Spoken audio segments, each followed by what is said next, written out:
and welcome. I am Gimba Umar. Tonight, Nigeria's aviation safety ranking improves as the nation joins level 3 with the United States and United Kingdom. Nigerians speak on expectations from the government. In 2017, some advised the president to rejig his cabinet. In continuation of our assessment of 2016, the spotlight tonight is on security. And Israeli Prime Minister Benjamin Netanyahu faces corruption allegations.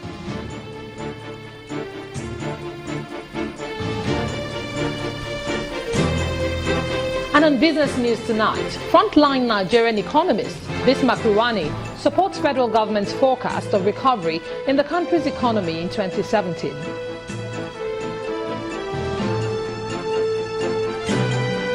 And on sports news tonight, Spanish side Valencia confirmed talks with Super Eagles captain Mikel Obi over a possible transfer. And from Abuja, I'm Linda Akibe. Nigeria's vice president is joined by former leaders as they render a special hymn, also express optimism of the nation's unity.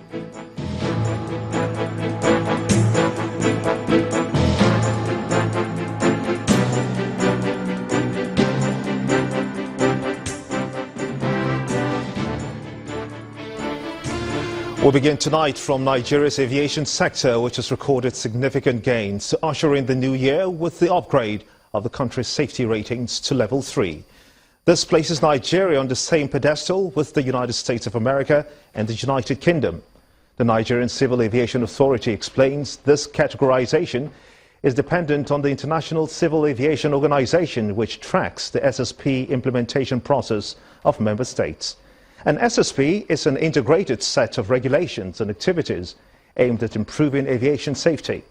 This is monitored through the Universal Safety Oversight Audit Program. This rating is earned after member states achieve effective implementation of over 60%. Nigeria had earlier achieved an EI level of about 67% during the immediate past ICAO USOP audit in March 2016. The Senate President, Dr. Bukola Saraki, today flagged off a Made in Nigeria challenge or competition aimed at creating a legislative instrument that encourages local manufacturers by getting information to ensure ease of doing business in the country. According to Dr. Saraki, in the next few weeks, products that have the potential to grow business, expand markets and create jobs will be selected to meet with business owners, investors and government agencies in order to grow them.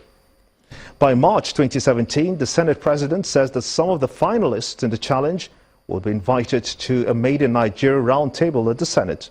Participants in the challenge are expected to shoot a short video of 45 to 3 minutes showcasing their products or services that serve as alternative to imported ones. Well, the Senate President is not the only one engaging in agenda setting in 2017. Other Nigerians across the country are equally demanding attention in the area of the economy, as well as calling on the President to rejig his cabinet. Our correspondent, Loretta Chiogo, reports. The new year begins, but not without so much expectation from Nigerians.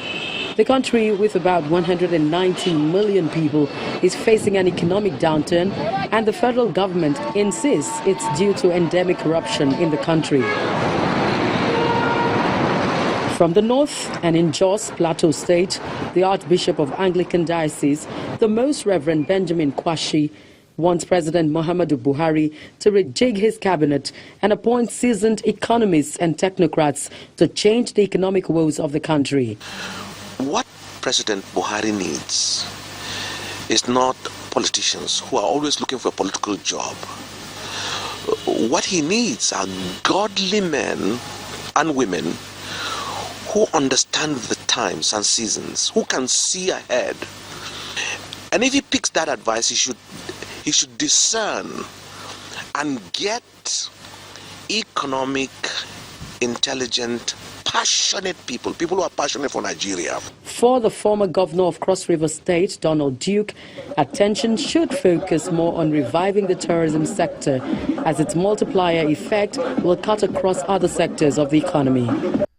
One of the painful things is not having TINAPA work, because if we got TINAPA working, the traffic you see in December will be year-long. This will be one of the most sought-after destinations in all of West Africa, not Nigeria, all of West Africa. Now you try and envisage it. If the traffic that came in December is year-long, the amount of resources that we brought into our state, then the farmer will make money because he'll grow more food. Right? The hotelier will make more money, the transporter will make money, you open a restaurant, you'll make money, and that's what it's all about. The economy will be functional. Also from the South in Delta State, traders lament the hardship the crash in the economy has brought on their businesses. You can see every place is very dry. Nobody's coming into the market to buy something. There's no money around. Government should try to pour more money into the economy. Everything is very high and a lot of difficulties here and there, and people are crying, people are complaining. So if the government can help the masses to bring things down, cost of goods, items are very, very high. In Osun State in the southwest, the expectation is different. Nigerians want the APC-led federal government to fulfill its electioneering promise of creating jobs for the teeming youth in the country. People on the streets, most of them are graduates. Most of the bikemen you see around, they are graduates. And since they can't find jobs, this is where they end themselves. While presenting the 2017 budget to a joint session of the National Assembly in December 2016, President Muhammadu Buhari tagged the 7.298 trillion naira bill a budget of recovery and growth. Nigerians await the manifestation of the projections. Loretta Chiogo, Channels Television News. Improving the power sector in 2017 would be one of the expectations of most manufacturers in Nigeria. For them, electricity is the major need in revamping the nation's economy. As the year begins, there are suggestions on what the government should do as they settle into the new year. Well, joining me on the news at 10 to give the views of the manufacturers is the Director General of the Lagos Chamber of Commerce and Industry, Mr. Muda Yusuf. I want to thank you so much indeed for coming on the news at 10. What for you is the single most important thing or item you feel that the government should identify and address in 2017? Well, I think perhaps the most important is the issue of energy. Because energy costs in the outgoing year, or in 2016, was very high. And it was one of the major factors that drove up prices. There were challenges with gas. There were issues of scarcity of gas. There were also issues with the cost of gas. There were challenges with also LPFO, because the refineries were not working. Manufacturers had to be importing LPFO, and they had to be trucking this on the road to their various factories. The cost of diesel was also very high during the year, during in 2016. So energy issue is a major issue, because the competitiveness of the manufacturing sector is a function of the cost of operation. And energy is a major component, it's a major driver of cost. Next, of course, is the issue of the foreign exchange policy. Because many manufacturers had very serious challenge with the issue of foreign exchange. Two components of that. There was the issue of the currency depreciation, which escalated the cost of raw materials and a lot of inputs, not just for manufacturers alone, but for investors across all sectors. Then there was the bigger issue of the liquidity in the foreign exchange market, which made it very difficult for manufacturers to plan. Because you are not sure of when you are going to get your foreign exchange, you are not sure of how much you will get and all of that.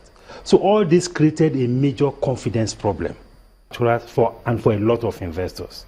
It also affected the inflow of foreign exchange to the economy. It affected the FDI, foreign direct investment.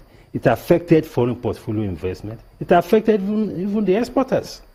So the issue of liquidity of the foreign exchange market is a major issue that we need to address in 2017. Let me take you back if we must really stimulate this economy. Let me take you back to the first item that you made mention of. You're talking about the power sector, which has by and large been privatized.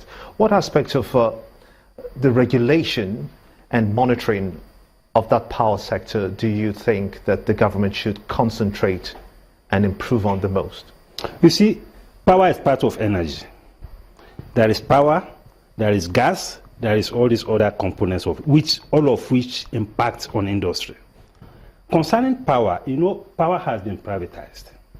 But clearly, there have been a lot of challenges with the post-privatization of the power sector. There are serious challenges with capacity. There are serious challenges with liquidity in the power sector. And because of the long chain of power sector, power delivery that we have, and the chain can only be as strong as the weakest link. You know, we had issues at the gas end. The gas suppliers complained about not being paid. We had issues at the levels of the discos. We had issues at the level of transmission. So there has to be a proper audit of the entire power delivery chain to identify the gaps and see how we fill the gaps. But certainly, we need to ensure that those who are players in the sector have the capacity to deliver in terms of their funding, in terms of their technical capacity. That is very important. Then concerning the other aspect of energy, we need our refineries to work. That is critical to supply, gas, to supply LPFO, to supply all the other things that come from our refineries. Because as we speak, we are still heavily dependent on imported petroleum products. What should it be? 30% of our forex is going to foreign into importation of petroleum products. My apologies. Now that you've said so much of what is wrong with the economy with respect to your sector, the manufacturing sector, we are definitely in a recession. Yes. How do you suppose that the government can meet all these needs that you just outlined? No, it's a policy issue largely. There's an expenditure component, but more importantly, it's policy. If you have the right kind of policy in place to stimulate the right kind of investment in the various sectors, of course, there will be a turnaround. And when we talk about economic policy, two major components. There's the monetary policy, there's the fiscal policy, and of course, there's a third one, which is the trade policy. So we need to ensure that each of these policy components are structured in a way to stimulate the right kind of investment in all the critical sectors of the economy. And there has to be also proper engagement at sectoral level. Because the challenges that players in the economy face vary from sector to sector. So there has to be, in addition to addressing the cross-cutting issues, there has to be a proper engagement at the sectoral level, so that sector-specific issues can also be dealt with in 2017. Because it is the players in the sector that are best positioned to advise the government on the key bottlenecks in the sector. And that will help to enrich the quality of policy in 2017. Now, let's look at what one of the economists in Nigeria, very renowned for that matter, Mr. Bismarck Rouhani, says that he supports the strategies being adopted by this government to end the recession. Do you share the same views with him? Well, I don't exactly know what specific issues he referred to. But what I do know is that unless you have the right kind of policies to stimulate private investment, because government has a role in the economy, the private sector has a role, who are the investors have a role, then the consumers also have a role. If we are in a recession, we need to stimulate spending across these three levels. We need to stimulate investment spending, we need to also stimulate consumer spending. We need to put policies in. For instance, we have a monetary policy that is not so friendly because of the tight monetary policy regime. So it is not easy for domestic investors to get the right kind of funding for their investment. We have a foreign exchange policy that is also not too investment friendly. So unless we get the right kind of foreign exchange policy framework, it will be difficult to stimulate both domestic and foreign investment. I'll take that as your closing. So the policy environment, I think we need to do a great deal of work in that area. I want to thank you so much indeed, of course, the Director General of the Lagos Chamber of Commerce, Mr. Muda Yusuf, for talking to us here on the News at 10. Thank you very much. It's a pleasure. In part two, after the break, the Vice President and former Nigerian leaders render special hymn, also speak about unity of the country. Stay with us.